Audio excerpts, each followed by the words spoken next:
The silence was wrong. Zarath knew this as she floated in the dark corridor of her dying ship. For 3,000 years, the galaxy had buzzed with voices. Trade routes carried news between star systems. Diplomatic channels hummed with negotiations. Emergency frequencies crackled with distress calls. Now there was nothing.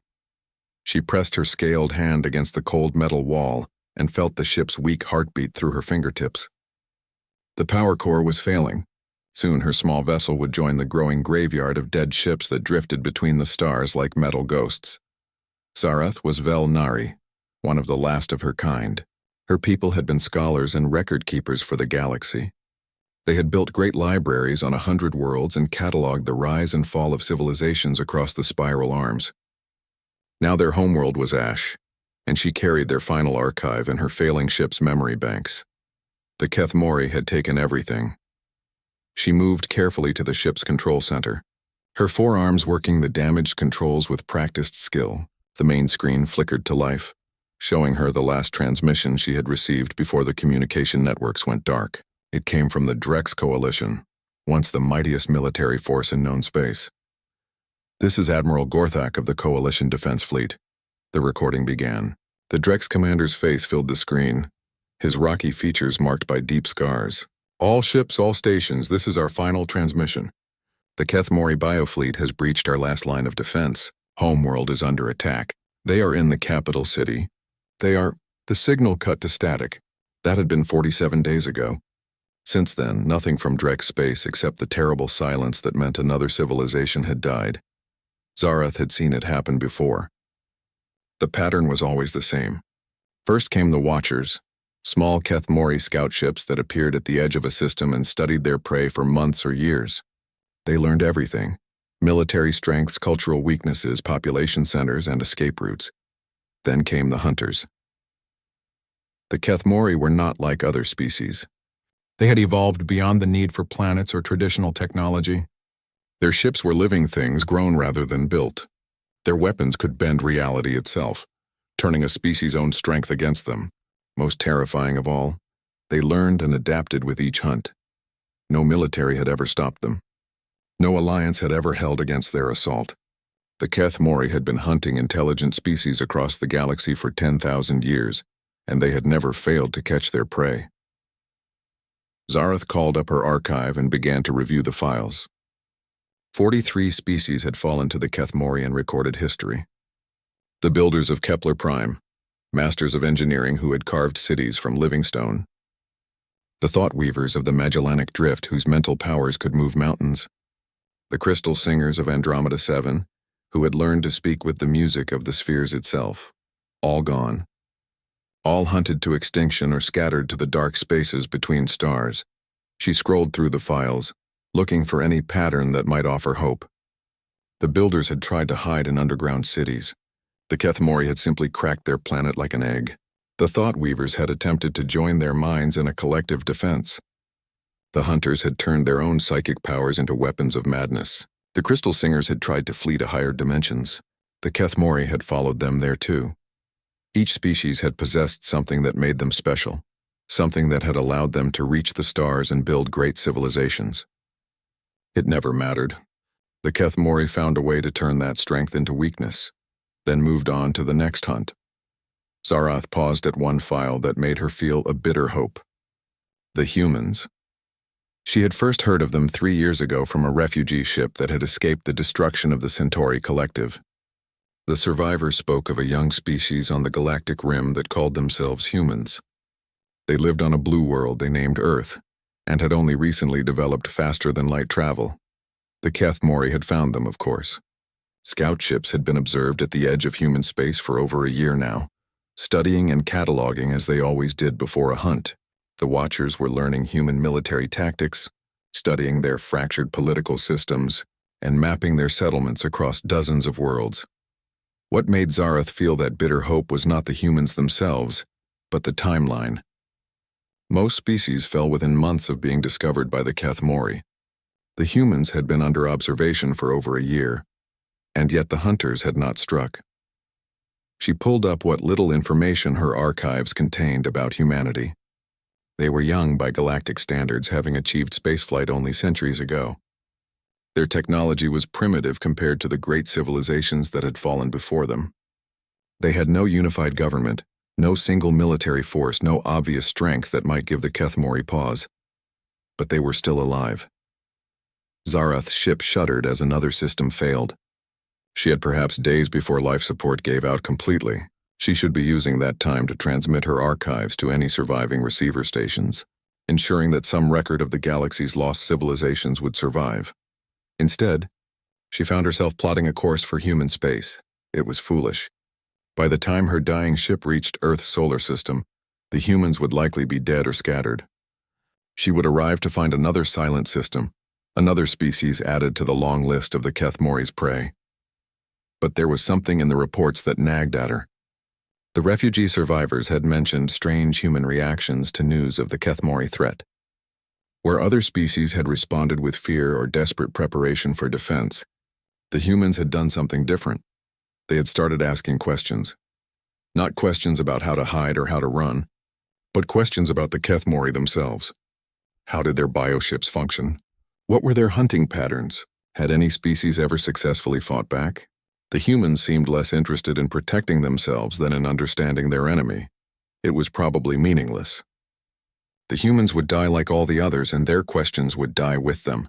But as Zarath engaged her ship's failing drive and began the long journey toward Earth, she allowed herself to wonder if there might be something different about this youngest of the galaxy's children. The stars streaked past her viewports as the ship jumped to faster-than-light speed. Behind her lay the silent graveyard of galactic civilization. Ahead waited another species marked for extinction by the galaxy's perfect predators. But the humans were asking questions, and questions were dangerous things. Questions had a way of finding answers, and answers had a way of changing everything. As her ship raced through the dark between stars, Zarath began to hope that she might witness something that had not happened in 10,000 years of hunting. She hoped she might see the Keith.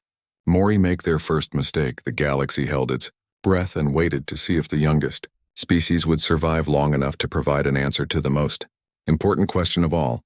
What happens when the prey refuses to run? Admiral Marcus Chen stood on the bridge of the Earth Space Alliance ship Defiance, watching the impossible happen. 3 years of preparation, 3 years of desperate planning based on fragments of alien data, and now the moment had arrived. The Kethmori scout ship materialized exactly where his team had predicted it would. Contact established, reported Lieutenant Sarah Okafor from her position at the communications station. The alien vessel is scanning our defensive positions just like the projections indicated. Chen nodded, keeping his expression calm even as his heart raced. Around him, the bridge crew worked with quiet efficiency. These men and women had trained for this moment since the Yadi, first refugee ship, had limped into Earth's solar system with warnings about the galaxy's apex, predators. That ship had belonged to a species called the Velnari. Its pilot, a four-armed scholar named Zarath, had brought with her the most valuable gift imaginable: information. She had shown them records of 43 extinct civilizations, all victims of the same enemy. She had explained the Kethmori hunting pattern, their biotechnology, their seemingly unstoppable adaptability. Most importantly, she had told them that humanity was being watched. "Sir," called out Commander Rodriguez from the tactical station, "the scout ship is holding position at 200,000 kilometers. It's not approaching, just observing." Chen smiled grimly. "Let it observe. Make sure it gets a good look."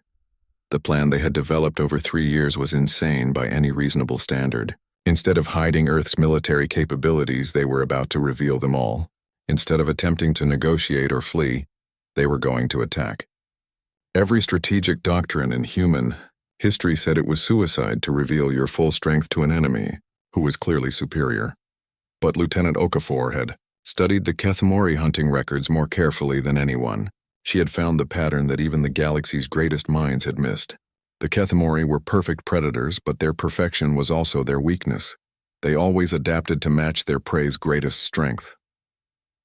"Beginning Phase 1, Chen announced. "All stations execute Plan Prometheus." Across Earth's solar system, humanity's hidden military installations came alive. Kinetic weapons platforms built into asteroids fired massive tungsten rods toward the scout ship. Nuclear missiles launched from concealed bases on the far side of the moon. Particle beam weapons that humanity had reverse-engineered from alien wreckage opened fire from orbital platforms. The Keth Mori scout ship reacted exactly as predicted. Its living hull rippled and changed, adapting to each type of attack. Kinetic penetrators bounced off hardened bioarmor. Nuclear explosions were absorbed and redirected. Energy weapons were reflected back toward their sources, but that wasn't the point. "The scout is transmitting data back to its fleet," reported the communications officer. Massive data burst, just like the analysis predicted. Chen watched the tactical display as the alien ship completed its scans and prepared to depart. In the next few minutes, it would carry detailed information about human military capabilities back to the main Keth Mori fleet. They would learn about human weapons, human tactics, and human defensive positions. They would adapt accordingly. "Sir," Rodriguez called out, "should we attempt to destroy the scout before it escapes?" "Negative," Chen replied. "Let it go. It has work to do." The scout ship vanished into faster-than-light travel, carrying its intelligence treasure back to the hunters. Around the solar system, human military forces powered down their weapons and returned to concealment. To any outside observer, it would look like humanity had just made a desperate last stand against an enemy scout and failed miserably. In reality, they had just set the most elaborate trap in galactic history. "Phase 1 complete," Chen announced. "Now we wait for them to take the bait." Lieutenant Okafor turned from her station, her dark eyes bright with nervous energy. "Sir, there's still no guarantee this will work. The Keth Mori have been hunting for 10,000 years. They've seen every trick, every desperate gambit, but they've never seen this one," Chen replied. "They've never encountered a species that deliberately shows weakness to hide strength. Every other civilization fought with their greatest weapons first, then fell back to weaker defenses. We're doing the opposite." The bridge fell quiet as the implications sank in. Humanity's real weapons weren't the kinetic platforms or nuclear missiles they had just demonstrated. Those were the obvious threats, the ones any technological species might develop. Humanity's true weapon was something no other species had ever tried to use against the Keth Mori: biological warfare. Not biological warfare as it had been practiced on Earth, with viruses and bacteria designed to kill. Dr. Sarah Okafor, Lieutenant Okafor's sister, had spent 3 years developing something far more sophisticated. Something that would target the very neural pathways that made the Keth Mori such perfect hunters. Something that would make them feel empathy. The plan was built on a simple observation that Zareth had shared from her archives. In 10,000 years of hunting, the Keth Mori had never shown mercy. They killed efficiently, adapted perfectly, and moved on to the next prey without hesitation. They were apex predators in the truest sense, completely focused on the hunt, completely without conscience. But what if that could be changed? Dr. Okafor had discovered that the Keth Mori's predatory perfection came from specific neural structures that suppressed emotional responses. They literally could not feel guilt, regret, or empathy for their prey. It was what made them such effective hunters. It was also what would make them vulnerable to a carefully designed retrovirus. "Sir," the communications officer announced, "we're receiving a transmission from the outer system." "It's Zareth," Chen nodded. The Velnari scholar had refused to remain safely on Earth during the coming battle. Instead, she had insisted on taking her repaired ship to the edge of the solar system, where she could observe and record whatever happened. If humanity's gambit failed, she would at least be able to carry word of their attempt to any surviving civilizations. "Put her through." Zareth's image appeared on the main screen, her alien features tight with worry. "Admiral Chen, long-range sensors detect a massive fleet approaching human space. The full Keth Mori war host, just as predicted. They will arrive within 6 months." "Understood," Chen replied. "Are you prepared to implement Phase 2? "My ship systems are ready," Zareth confirmed. "But I must ask one final time. Are you certain about this course of action? Once we begin Phase 2, there will be no turning back. If your biological weapon fails to work, then humanity dies," Chen finished. "Along with the rest of the galaxy, eventually. At least this way, we're not dying on our knees." Zareth was quiet for a moment. "There is something you should know, Admiral. In all my people's records and all the archives of fallen civilizations, humanity is the first species to attempt deception on this scale. Others tried to hide or run or fight directly. None ever tried to make the hunters hunt themselves." Chen smiled grimly. Maybe that's because humans are the first species crazy enough to think it might work. The transmission ended, and the bridge crew returned to their preparations. Around them, Earth's solar system began the careful choreography of Phase 2. Civilian populations were evacuated to hidden shelters. Military personnel prepared for the most dangerous game of hide-and-seek in galactic history. And in secure laboratories on a dozen worlds, Dr. Okafor made final preparations to her retrovirus. The Kethmori were coming, confident in their ability to adapt to humanity's demonstrated military capabilities. They would arrive expecting to face kinetic weapons, nuclear missiles, and energy beams, all technologies they had countered countless times before. Instead, they would find something that would challenge the very core of what they were. They would encounter an enemy that didn't want to destroy them, but to change them at the most fundamental level. The hunt was about to begin, but for the first time in 10,000 years, the prey had chosen the battlefield. Hunter Prince Vexthorin felt the familiar thrill as his bioship detected the human solar system ahead.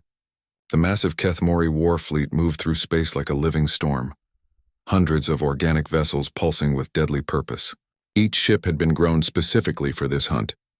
Their living hulls adapted to counter the crude human weapons they had observed. This would be easy. 6 months had passed since the human scout encounter, and Vexithoron's fleet had used that time well. Their bioengineers had analyzed every human weapon system, every defensive position, every tactical pattern. The ship minds had evolved new armor configurations to deflect kinetic strikes. The reality weavers had prepared dimensional shields to absorb nuclear explosions. The neural hunters had learned to track human thought patterns through their primitive electronic networks. The humans had shown him everything, and he had adapted to all of it. Fleet Song reports all ships ready for final approach. His ship mind whispered directly into his consciousness. The voice felt like warm honey flowing through his thoughts, as it always did when his vessel spoke to him. "Begin the hunt," Vexthorin commanded, his 4 eyes fixed on the blue-white star ahead. Standard pattern. Outer worlds first, then close on the primary nest world. The fleet spread into hunting formation, bioships moving with predatory grace toward their prey. Vexthorin felt the deep satisfaction that came with a well-planned hunt. The humans had fought his scouts with desperation and crude cunning, but now they would learn what it meant to face the galaxy's apex predators. The first attack came at the system's outer edge, where human colonies clung to frozen moons and asteroid mining stations. Vexthorin's ships swept through the area like a plague, their bioweapons dissolving metal and flesh with equal ease. But something was wrong. Fleet Song reports anomaly, his ship mind whispered, and now the honey voice carried notes of confusion. Human settlements appear abandoned. No life signs detected. Vexthorin studied the tactical displays with growing unease. The mining stations were empty, their equipment cold. The colonies showed no heat signatures, no electromagnetic activity. Even the orbital platforms that should have bristled with defensive weapons hung silent and dark. It was as if the entire human population had simply vanished. "Expand the search pattern," he ordered. "Check every moon, every asteroid, every piece of debris. They must be hiding somewhere." The fleet spent 3 days searching the outer system and found nothing. Empty bases, abandoned ships, and silent installations stretched across the void like grave markers. The humans had left behind their infrastructure, but taken their people, vanishing so completely that even the Kethmori's biosensors couldn't track them. "This is not possible," Vexthoron growled to his ship mind. "No species disappears this completely." "Where are they?" "Unknown," came the reply. "Genetic traces suggest recent human presence, but all life forms have departed. Shall we proceed to the inner system?" Vexthoron considered the options. In 10,000 years of hunting, he had never encountered a prey species that simply vanished. Most fought desperately to defend their territory. Others fled to distant stars, leaving clear trails for the Kethmori to follow. None had ever managed to hide their entire population so effectively. Perhaps the humans were more clever than he had given them credit for. "Proceed inward," he decided. "They cannot hide an entire civilization. We will find them." The fleet moved deeper into the human system, passing the orbits of dead worlds and empty space stations. Mars hung red and silent, its colonial domes dark. The asteroid belt showed signs of recent mining, but no current activity. Even the space around Jupiter, where human industrial platforms should have been churning out military hardware, was empty. Then they reached Earth. The blue world hung in space like a jewel, its continents and oceans clearly visible through wisps of white cloud. It looked exactly as it had in the intelligence reports, a garden world perfect for supporting human life. It was also completely silent. No transmissions detected, reported the fleet song.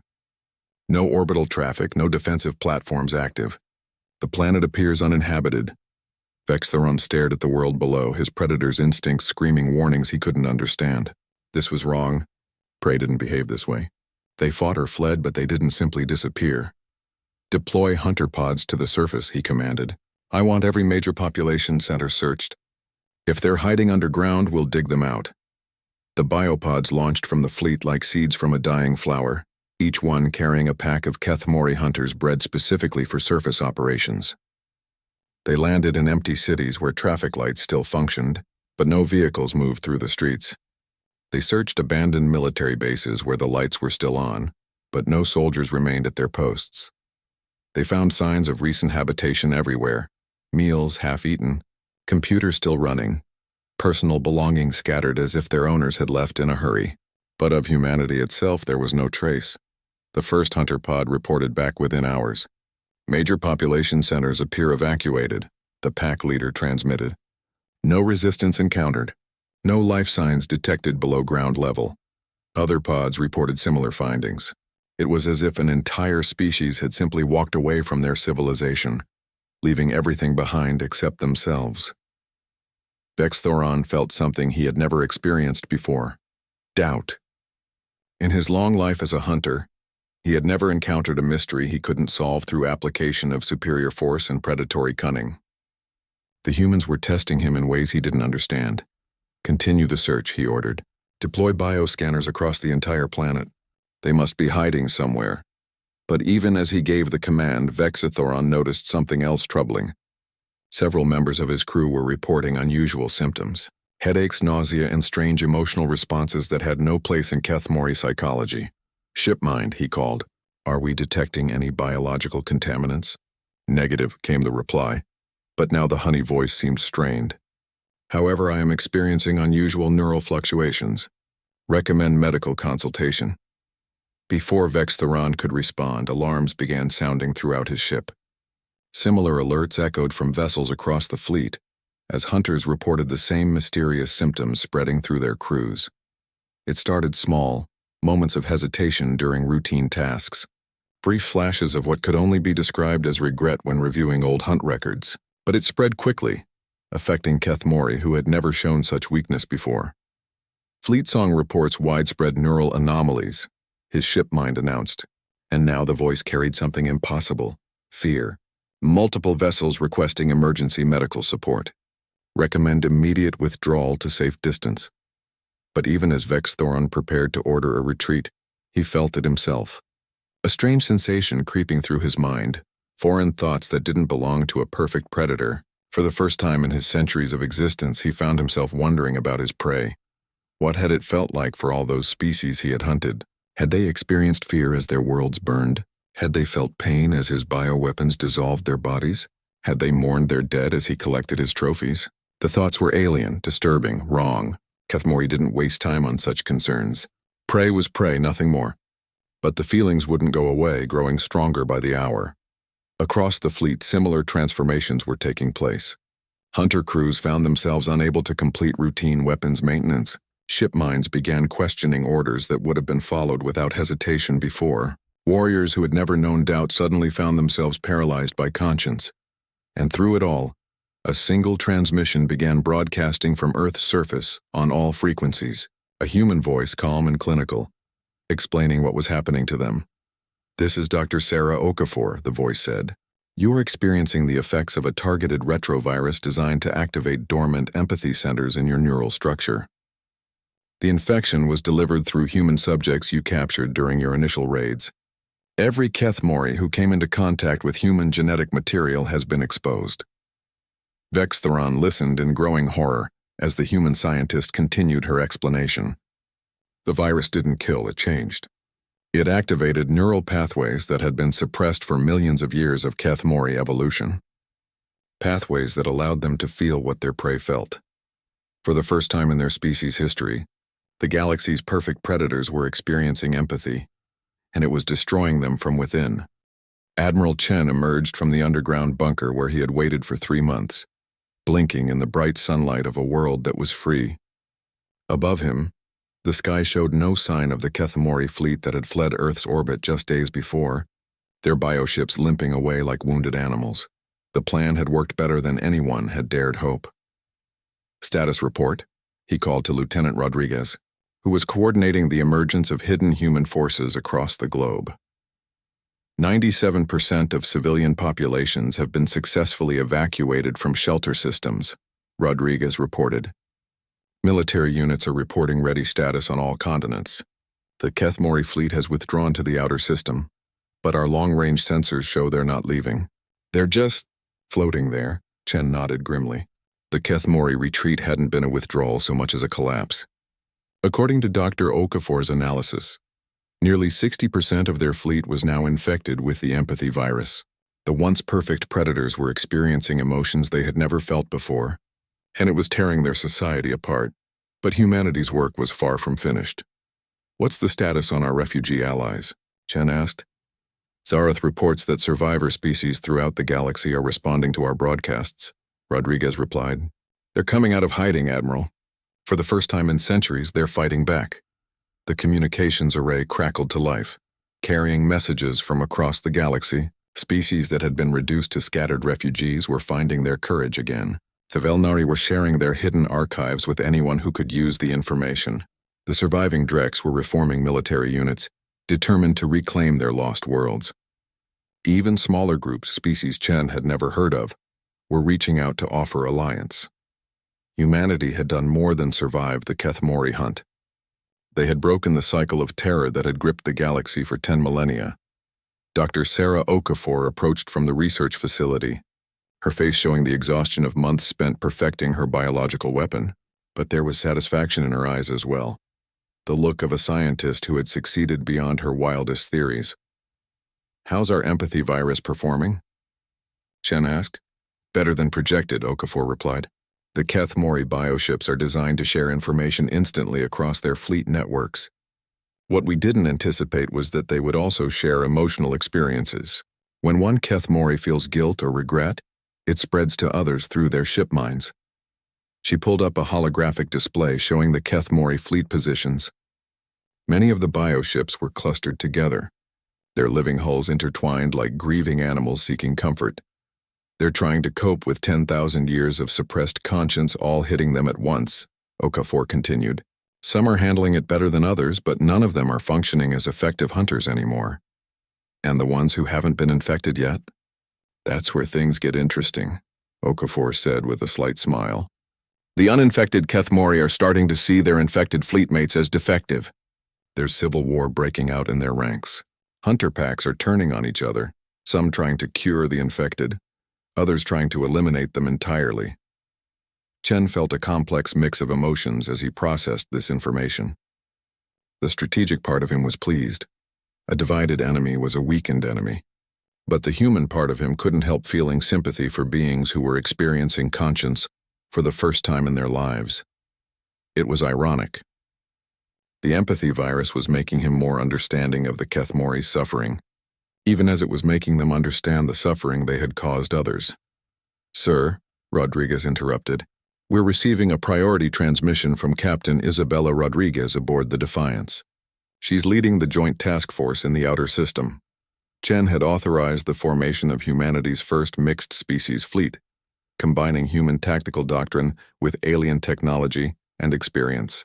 Captain Rodriguez, no relation to his lieutenant despite the shared name, was commanding ships crewed by humans, Velnari, surviving Drex, and half a dozen other species that had emerged from hiding. "Put her through," Chen ordered. Captain Rodriguez's face appeared on the communication screen, her expression tense but victorious. "Admiral, we've just completed our first joint operation against Keth Mori holdouts in the Centauri system. The uninfected hunters had established a base there, probably planning to use it as a staging area for a counterattack. How did it go? Complete success, sir. The combination of human tactics, Velnari technical support, and Drex firepower was devastating. But that's not the best part. Rodriguez's expression brightened. 3 Kethmori ships surrendered rather than fight to the death. Their crews are requesting to join our alliance. Chen raised an eyebrow. Kethmori surrender was something that had never happened in recorded galactic history. The idea of the galaxy's apex predators asking to join their former prey was almost beyond comprehension. Are they infected with the virus? Partially, Rodriguez confirmed. Enough to feel guilt about their past actions, but not so much that they're completely paralyzed by it. They want to make amends, Admiral. They're offering to help us hunt down the uninfected holdouts. The irony was perfect. The Kethmori's own predatory instincts, modified by human-induced empathy, were now being turned against their own species' worst elements. Approved, Chen decided, but keep them under close observation. I want to know if the virus continues to spread through their systems. Dr. Okafor leaned forward, her scientific curiosity obvious. Admiral, I'd like to study those surrender cases. The virus was designed to activate empathy, but I never expected it to create such a complete behavioral reversal.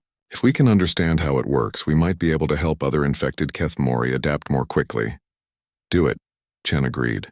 But remember, some of these beings have the blood of billions on their hands. Empathy is a good start, but it doesn't erase what they've done. The next few weeks brought a steady stream of victories and revelations.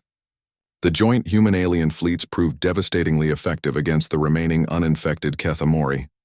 More importantly, they were working together in ways that hadn't been seen in the galaxy for millennia. Zarath arrived on Earth to deliver the most significant news yet. Her ship landed at the primary spaceport, and she emerged carrying data crystals that contained the most complete intelligence update the galaxy had seen in centuries. Admiral Chen, she said, her forearms working in the complex gesture that indicated deep respect among her people. The Kethmori Empire is collapsing faster than anyone predicted. Infected hunter fleets are turning on their own leadership. Uninfected holdouts are retreating to fortified worlds in the galactic core. And survivor species are reclaiming territory that's been abandoned for thousands of years. She activated a holographic star map that showed the current state of galactic politics. Huge swaths of space that had been marked as Kethmori hunting grounds were now colored with the symbols of resurgent civilizations. The Velnari are rebuilding their archives on 12 worlds. Zarath continued. The Drex have retaken their military academy and are training new officer corps. Even species that were thought extinct are emerging from hidden refugees to rejoin galactic civilization. Chen studied the map with growing amazement. In less than a year, humanity had transformed from unknown newcomers to the catalyst for the greatest political upheaval in galactic history. There's something else, Zarath added quietly. The infected Kethmori aren't just feeling guilt about their past actions. They're actively working to help their former victims. Some are sharing the locations of Kethmori treasure worlds where the artifacts of destroyed civilizations are stored. Others are providing intelligence about remaining hunter strongholds. And the uninfected ones? Growing more desperate by the day, Zarath replied, but also more dangerous. They see the infected as traitors to their species, and they're willing to destroy entire star systems rather than let the contamination spread further. Chen nodded slowly. The war was far from over. If anything, it was entering its most dangerous phase as the remaining pure Kethmori prepared for a final, desperate struggle against the tide of empathy that threatened to wash away their predatory civilization. But for the first time in 10,000 years, the prey species of the galaxy had hope. They had learned to hunt their hunters, and more importantly, they had learned to work together. The galaxy was about to discover what happened when the hunted became the hunters, but chose mercy over revenge. 2 years after the first Kethmori scout ship had appeared over Earth, Vexthoron knelt in chains before a tribunal of species he had once hunted.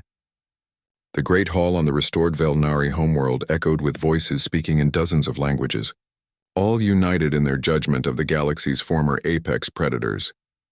But this was not a trial of vengeance. Admiral Chen sat at the center of the tribunal, flanked by representatives from 47 species. To his left, Zarath held the archives that documented 10,000 years of Kethmori crimes. To his right, Dr. Sarah, Okafor monitored the biological readings that showed how completely the empathy virus had changed the prisoner before them. Vex Thoron was no longer the perfect predator who had led the hunt against humanity. The virus had transformed him at the most fundamental level, awakening neural pathways that had been dormant for millions of years of evolution. Now he could feel the weight of every life he had taken, every world he had helped destroy, every species he had driven to extinction. The emotional burden was crushing, but it was also liberating. Hunter Prince Vex Thoron, Chen began, his voice carrying clearly through the hall's translation systems. You stand accused of genocide against 43 sentient species. How do you answer these charges? Vex Thoron raised his head, his four eyes meeting Chen's gaze without flinching. When he spoke, his voice carried none of the arrogance that had once defined the Kethmori. I am guilty, he said simply, not just of the charges you list, but of crimes so numerous that all the records in the galaxy could not catalog them. I have killed without mercy, destroyed without thought, and taken pride in the suffering of others. I offer no defense, seek no forgiveness, and accept whatever judgment you deem appropriate. A murmur ran through the assembled representatives. Many had expected defiance, justification, or attempts to shift blame. None had anticipated such complete acceptance of responsibility. Dr. Okafor leaned forward to study her readings. Admiral, the subject's neural patterns show complete integration of empathic responses. There's no deception here. He genuinely feels remorse for his actions. Chen nodded slowly. The question facing the tribunal was not whether Vex Thoron was guilty, but what to do with a transformed predator who now understood the magnitude of his crimes. The traditional punishment for genocide is execution, Chen continued. Several member species have requested that all Kethmori be eliminated to prevent any possibility of their returning to their old ways. What do you say to this? Vex Thoron was quiet for a long moment, his transformed mind wrestling with concepts that would have been meaningless to him before the virus. Finally, he spoke. If my death would bring back even one of the beings I have killed, I would welcome it, he said. But execution would be wasted. The virus that changed me continues to spread through Kethmori space. My people are experiencing what I am experiencing, the full weight of our species' crimes. Many cannot cope with it. Suicide rates among infected Kethmori are approaching 90%. The hall fell silent as the implications sank in. The galaxy's most feared predators were destroying themselves with their own newly awakened consciences.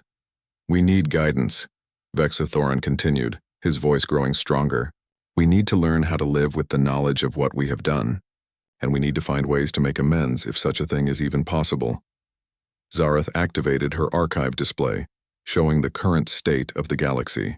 The Kethmori Empire has effectively ceased to exist, she reported. Infected hunter fleets are surrendering to joint alliance forces at a rate of 3 per week. The uninfected holdouts control less than 5% of their former territory, and even they are beginning to show signs of the virus. She switched to another display showing reconstruction efforts across dozens of worlds. Meanwhile, the survivor species are rebuilding faster than anyone thought possible. The combination of human organizational methods, recovered alien technology, and shared resources is creating a renaissance of galactic civilization. Admiral Chen studied the data with growing amazement. In 2 short years, humanity had not only survived their first contact with a hostile alien species, but had catalyzed the greatest transformation in galactic history. But the question remained, what to do with the Kethmori? Dr. Okafor stood to address the tribunal. The empathy virus was designed to be reversible, she announced, causing another stir in the hall. Not because I wanted to give the Kethmori an escape from their guilt, but because I believed that forcing permanent change through biological manipulation was itself a form of cruelty. She looked directly at Vex Thoron. The virus activates dormant neural pathways, but those pathways can be suppressed again if desired. We could return you to what you were before, perfect predators without conscience. The offer hung in the air like a challenge. Every being in the hall knew that most Kethmori would choose to return to their old nature, rather than live with the crushing weight of empathy. Vex Thoron's response surprised them all. No, he said firmly. What we were before was a curse, not a gift. We were efficient killers, but we were also empty. We knew the pleasure of the hunt, but never the joy of creation. We understood power, but never compassion. If feeling guilt for our crimes is the price of becoming truly alive, then it is a price worth paying. Admiral Chen exchanged glances with the other tribunal members. This was the moment that would define not just the fate of the Kethemori, but the future of galactic civilization. The tribunal has reached a decision, Chen announced. The Kethemori Empire is hereby dissolved. Individual Kethemori who have been transformed by the empathy virus will be given a choice: exile to the galactic rim, or service to the species they once hunted. He looked directly at Vexithoran. Those who choose service will work under close supervision to help rebuild what they destroyed. They will use their knowledge of Kethemori technology and tactics to protect other species from any remaining threats, and they will spend their lives trying to earn something that cannot be demanded or taken: forgiveness. Vexithoran bowed deeply. "I choose service," he said without hesitation.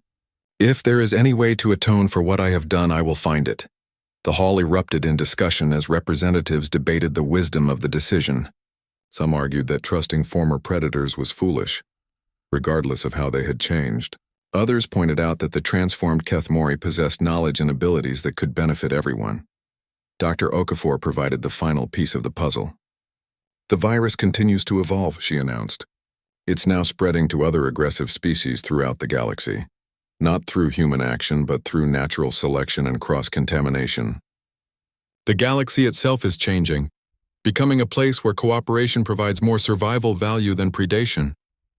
Zarath added her own observation. "The transformation is accelerating. We're detecting empathic responses in species that have never shown them before. It's as if the galaxy is learning to feel." As the tribunal session ended and the representatives dispersed to spread word of the decision, Admiral Chen remained behind to speak privately with Vexithoran. "You understand that many beings will never trust you," Chen said. "Some will always see you as the monster you used to be." "I understand," Vexithoran replied. "And they will be right to do so. I cannot change what I was, but perhaps I can help determine what the galaxy becomes." Chen studied the transformed predator for a long moment. "There's something I want you to know. The empathy virus wasn't just a weapon, it was a gift. We could have designed something to simply kill you all. But my sister believed that even the worst monsters could be redeemed if they could learn to feel. Your species is remarkable," Vexithoran said quietly. "In 2 years you have transformed from unknown prey to the moral center of galactic civilization. How did you know this would work?" Chen smiled. "We didn't. We just believed that anyone capable of learning could change given the right teacher. It turns out that empathy is a very good teacher." As the former hunter prince was led away to begin his new life of service, Chen looked out through the great hall's windows at the stars beyond. Somewhere out there, the last of the uninfected Kethemori were making their final stands against the tide of change. But their time was ending. The galaxy was entering a new age. An age where the strongest chose to protect the weak, where former predators became guardians, and where a young species called humanity had taught the universe's most dangerous monsters how to love. The great hunt was over. The age of healing had begun. And in the depths of space on worlds both familiar and strange, countless species looked up at the stars and felt something they had not experienced in 10,000 years. Hope for the future.